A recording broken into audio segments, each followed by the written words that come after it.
All right, getting back to it now.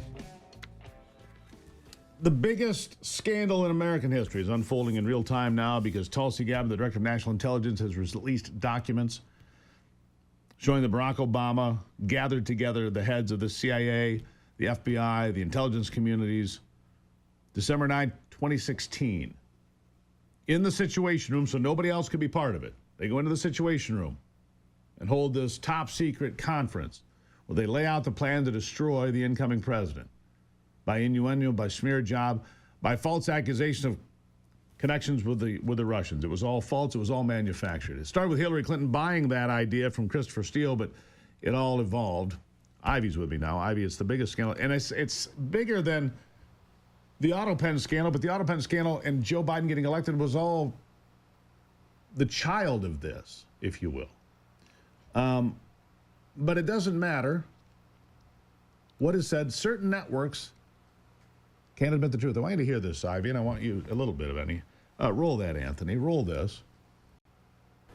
Well, and you know, Ben, we've had on over the past week, just to underline all this, we reported on, of course, the fight inside MAGA, which to me at least seemed like the relevant part of this story, because we had Ken Delanian, David Rode, and Tom Winter up front saying, you can believe what you want to believe, but we have been reporting for 2-3 years. There's no magic file. There's no magic political bullet in there. You're not going to open this up. I mean, it's going to end up basically being the political equivalent of Al Capone's tomb. There's going to be no there. That's what Tom Winter was saying. And when we talked to Ken Delanian at the end of the week, just to underline that fact, he said, you know, I'm at the Aspen Security Conference. What he says here, I thought he'd get to it quicker. What he says here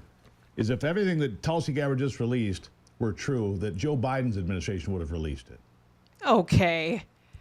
That I couldn't wait for it. The punchline was coming, but I didn't have all day. Really? Yeah. No, of course they wouldn't release it. They would suppress it and hide it away. Yeah. And of course they wouldn't release it. That's the stupidest thing I've ever heard. Another dumb thing I've heard. Here's something else I want to share with you, and this is kind of relevant to what's happening in Michigan right now. And this is from, where did it go? Gosh darn it. Why does it go away? Molly Hemingway, respected journalist, writing very exciting to see Brennan write up in the summer of 2016, in his book. He writes about how Mitch McConnell suggested that it sounded like the intelligence communities were trying to create a narrative to keep Donald Trump from being elected president. And then he refers to the House Intelligence Committee, notable for Devin Nunes' lack of concern. And he writes, oh boy, at times like this, I really miss having Mike Rogers as the Intelligence Committee chair. Ouch to Mike Rogers. That's just been posted by Molly Hemingway. Mike Rogers running for Senate in Michigan. This is a torpedo shot to the hull because it's in the book. In Brennan's book. Wow. Ouch. Yeah, I would say so. That meaning he would not go after this investigation or suppress this information or go along or go along with this. Well, what he's suggesting is that Mike Rogers would have accepted the Russian narrative potentially and would have investigated the Russian narrative and would have been supportive of that narrative and would have made it a bipartisan accusation, smear job. Give me a timeline here. I know that it started with Hillary Clinton. 2015. Christopher Wray, right? Yeah. Going in for a dossier about Christopher Steele, thank you. So that got the ball rolling on this Russia collusion situation. And when Trump wins the election on the 8th of November, they go into full-blown panic mode. And so then they go back, and this is the way it had to play out. You know, I don't have it doesn't matter. I can fill in the blanks. They went back and said, okay, we have to figure this out. Right after the election, then they get an intelligence report saying Russia did not have the technical ability or the know-how to pull off something as was being suggested. Is who? The FBI? FBI, CIA. Yeah, I'd have to go back. There's an intelligence community briefing right here. Okay. Says it was not possible for the Russians to do this. Right, and this was supposed to be given to Barack Obama, right, president at the time. And he's made aware of it. Right. And then it's pulled out It's removed from the paperwork. That is omitted. Because then that would be published. Correct. And that then it would be there, for people to see. and people would know. Okay. Right? And so that's taken out. And then they get together December 9 December 2016, they get together in the Situation Room and hatch their plan. And when you say they, this is Brennan. Barack Obama. John Brennan. Yes. James Clapper. And a whole bunch of the others.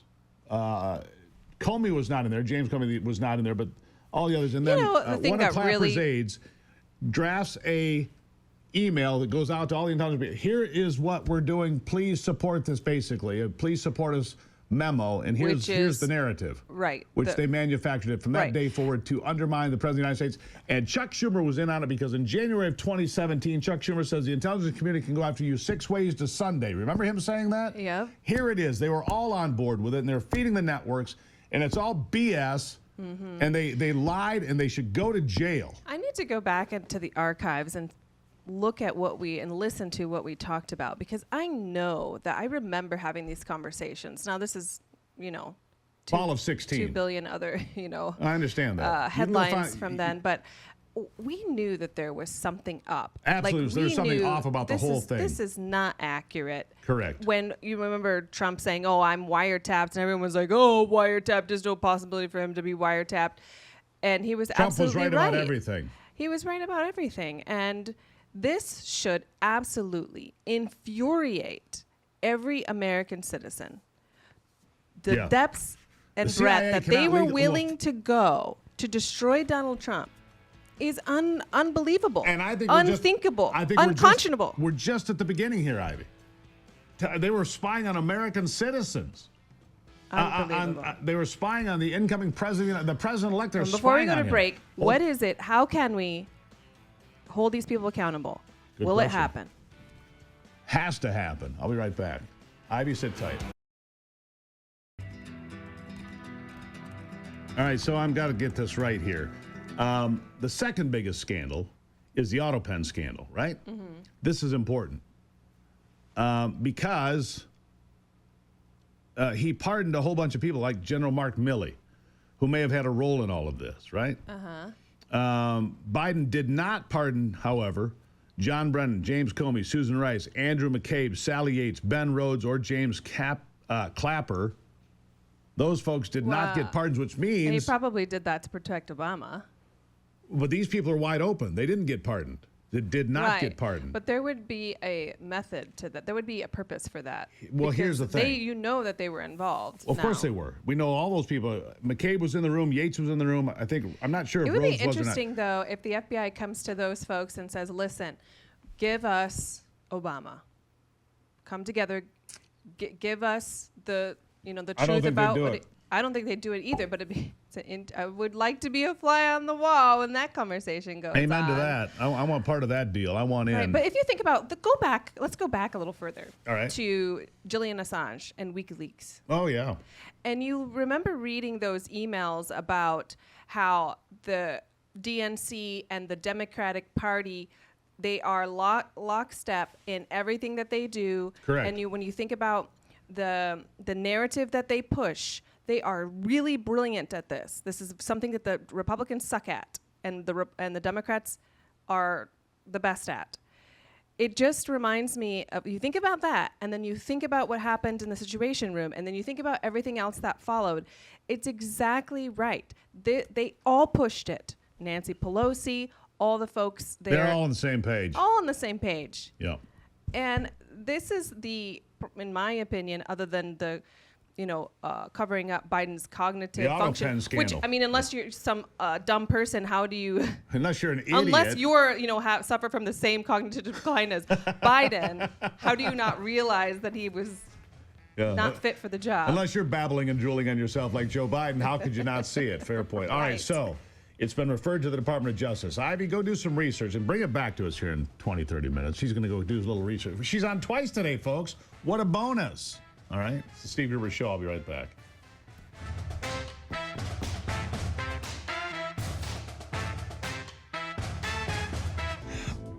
All right, so I used the term rocket sled going into the break. And Ivey goes, what's a rocket sled? That's not a thing. Oh, yeah, that's how they used to test jets. They're like on railroad tracks, except they had these things called sliders. And, of course, I saw it because of Bugs Bunny cartoons. You know, the Wile E. Coyote would get in a rocket sled. Anyhow, Ivey, so I sent you the pictures, and you're like, oh, my God. Well, actually, you sent me this article because I didn't have any clue that they were really a thing. And I just want to read you this tidbit here. All right. There was a gentleman who tested before this one gentleman. His name was John Stapp, convinced the Aero Medical Lab to build a much more sophisticated sled called the Sonic Wind at Holloman, New Mexico. On his 29th and what turned out to be his final sled ride, Stapp reached a speed of 632 miles per hour, actually faster than a speeding bullet, and encountered 46.2 G's of force. In his pursuit of knowledge of the physiological limits of the human body, Stapp hadn't just pushed the envelope, he'd mailed it to the post office. 632 miles per hour actually broke the land speed record, making him the fastest man on Earth. He hemorrhaged his eyes, and they were completely filled with blood. None of the injuries were Did he heal from it? permanent. Yeah, he completely. Oh, my God, so his eyes were filled with blood.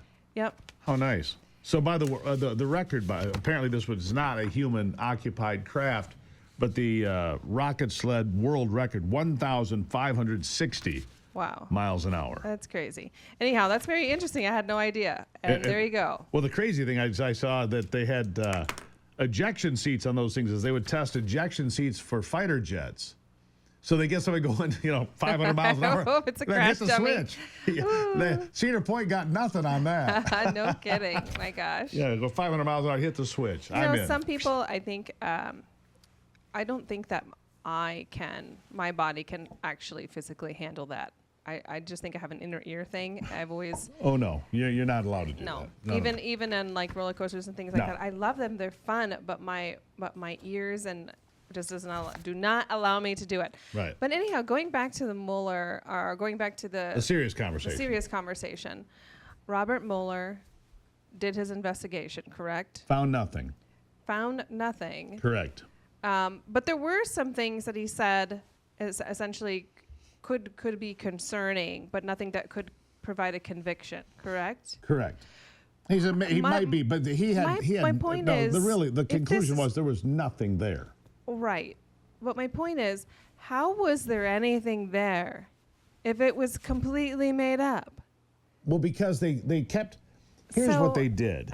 They relied on their own. It was a continuous circle. One person in the intelligence community would say, oh, it's real. And so the guy from the FBI would say, oh, the guy from the CIA said it's real, so therefore it's real. So they would rationalize it in this continuous circle of fake news, this perpetuating false narrative and circular logic. There was nothing there. If I was Martha Stewart, I'd be really pissed off. Oh, if I was Martha Stewart, I'd be so mad. Because I'm looking at this going, here is this guy again. James Comey, world's tallest Boy Scout. And for those of you who don't know, James Comey was the one who indicted and prosecuted Martha Stewart for no crime. For no crime, for lying to the FBI. The crime was, there was no actual crime. They accused her of lying to the FBI because she said, I don't know, it was a $45,000 stock. And she's the felon. Transfer. She's the felon. She can't own a company. That's why her Donald Trump should pardon her. Yeah, that'd be really That'd be smart, a good move actually. on his part. Yeah, but I'm thinking, man, I would be filing a suit or something. At this point, she's probably over it, but my goodness. I mean, how corrupt. We live in this society, not society, but the leaders, the administration of these intelligence agencies were corrupt, and it's unbelievable. And the thing is, when I always talk about the left projects what they're doing, it's exactly what they were doing. Exactly what they're doing. But then here you see people like Joe Scarborough. They continue to feed on the garbage. We just played that a little bit ago over on MSNBC this morning. We know that the people on the left don't really like to work that hard, and they believe so much that isn't true. If this were true, Joe Biden would have released it, please. If you sat down all of these documents in front of them and had them read them, they probably would still believe that Trump was in collusion with Russia. Yeah. And that is the problem with society today, is like you're so smart, and yet you cannot just take the facts Right, and say, okay, the facts. I was wrong. You may not still like Donald Trump, and that's fine. But at least let's be intellectually honest. All right, so here's something else. The CIA, particularly President Obama's CIA Director John Brennan, once again the center of a campaign to weaponize the IC, intelligence community, against American citizens. Because Brennan may not remember this part of this, we got to bring this in too. He had the Five Eyes, New Zealand, Australia, UK, France, also spying on Donald Trump. They had foreign agencies spying on Donald Trump and his people, like General Michael Flynn. I mean, I'm looking at all of this, it just never quits. Right. It never quits. And Hillary Clinton, yeah, she might have started it. But good Lord, it was these others, Clapper, Brennan, Comey. Well, that's what, and going back to the Julian Assange thing, just on a quick research there during your other interview, when he released WikiLeaks, the administration at that time said it was a Russian hacker. Right. But it wasn't a Russian hacker. And so that's, kind of how that whole thing spun out. But it's interesting where he may end up too in all of this. I mean, he had a plea deal with the DOJ, but yeah. But when you look back at all this, but here's the problem. When I look at there's more and more revealed every day that was just complete lies, and and I thought that the AutoPen scandal was huge, and it is. You've got aides to Joe Biden passing out pardons that he knows nothing about. Well, this is so much bigger. Yeah. They tried to undermine and take over the United States government in an illegal political coup. I mean, they met in the Situation Room so they could meet in secret. It's outrageous. Ivy, I got to run. Love you. Love you. God, it just makes me so angry. I'll be right back.